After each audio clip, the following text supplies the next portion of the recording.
ҷабали Табарк, сокини ноҳияи Муъминобод. тариқи шабакаҳои иҷтимоии Тоҷикистон филми мустанади хиёнатро тамошо кардем.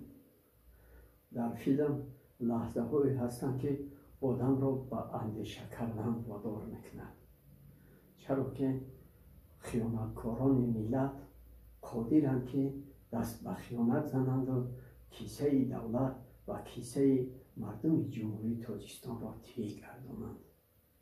хиёнатҳои кардаи саркардагони наҳзати ислом ва бахусус Муҳиддин Кабирӣ дар ин филм яъне парда аз рӯи хиёнаткорон бардоштан буд ва мардуми Тоҷикистон бори дигар диданд, ки ин тоифа ба чӣ корҳои манфур қодиранд.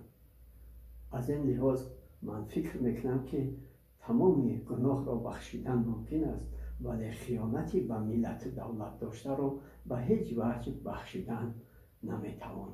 зеро ки хиёнат ба як нафар нест, хиёнат ба 10 нафар нест, хиёнат ба давлату миллат, ба як давлати воҳид аст. аз ин нуқтаи назар бори дигар таъкид месозам, ки ҳама чизро бахшидан мумкин, ҳама гуноҳро сарфи назар кардан мумкин аст, вале хиёнатро не.